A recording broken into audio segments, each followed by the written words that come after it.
आज हर क्षेत्र में, हर मोर्चे पर भारत की बेटियां इतना शानदार काम कर रही हैं। कांग्रेस, समाजवादी पार्टी, टीएमसी और डीएमके जैसी पार्टियों ने एक बार फिर देश की महिलाओं को धोखा दिया।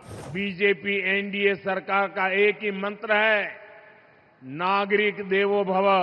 आज हर क्षेत्र में, हर मोर्चे पर भारत की बेटियां इतना शानदार काम कर रही हैं, तो स्वाभाविक है नीति निर्माण, राष्ट्र के भविष्य से जुड़े फैसलों में भी बहनों बेटियों की भूमिका और बढ़नी ही चाहिए। देश को आज इसकी बहुत जरूरत है। इसके लिए भी ईमानदारी से काम किया जा रहा है। देश की नई संसद बनाने के पीछे भी बहनों की भागीदारी का विचार एक बड़ा कारण था।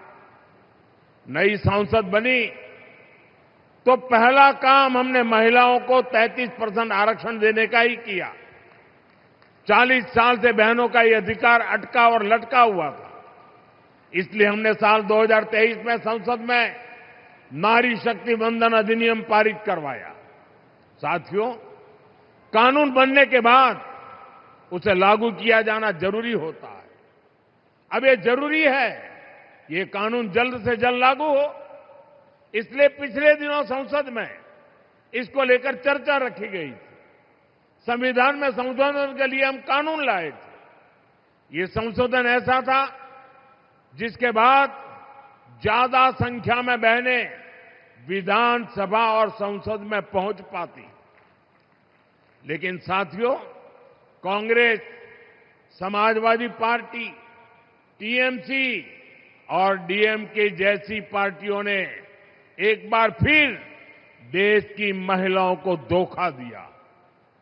ऐसे दलों ने 40 साल से महिला आरक्षण पर ब्रेक लगाया हुआ था। अब समाजवादी पार्टी ने फिर से इसे लाल झंडी दिखा दी है। साथियों, असली बात यह है कि ये सारे परिवारवादी और तुष्टीकरण में डूबे दल नारी शक्ति से डरे हुए हैं। आप सभी से डरे हुए हैं। ये परिवारवादी दल देश की उन बेटियों को विधानसभा और संसद नहीं आने देना चाहते, जो कॉलेज कैंपस से लेकर पंचायतों, स्थानीय निकायों तक हर जगह अपने दम पर नेतृत्व दे रही है। ये जानते हैं कि अगर धरातल पर काम करने वाली बेटियां ऊपर आ गई तो इनका नियंत्रण खत्म हो जाएगा, इनकी सत्ता पर सवाल खड़े हो जाएंगे। इसलिए ही जो परिवारवादी दल है, ये संसद में हुए विरोध में सबसे आगे रहे हैं। साथियों, मुझे संतोष है कि देश की बहनें, बेटियां इनकी इस कुटिल मंशा को पहचान गई है।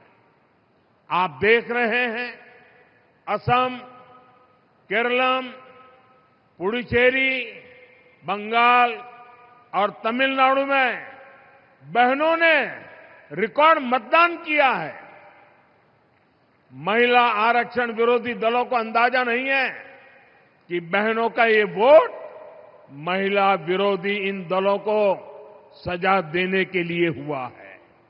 साथियों, बीजेपी एनडीए सरकार का एक ही मंत्र है, नागरिक देवो भव। देश के नागरिकों की पढ़ाई, कमाई, दवाई, सिंचाई और सुनवाई, ये हमारी प्राथमिकता है। इसी भाव के साथ आज यहां काशी के विकास को भी विस्तार दिया गया है। गंगा जी पर सिग्नेचर ब्रिज बनने से पूर्वांचल की कनेक्टिविटी और सशक्त होगी। राजनीति हो या क्रिकेट, देश विदेश की ब्रेकिंग हो या आपके मोहल्ले की बड़ी खबर, सब मिलेगा एक ही ऐप में, सबसे तेज और भरोसेमंद। अभी डाउनलोड करें दैनिक भास्कर डिजिटल।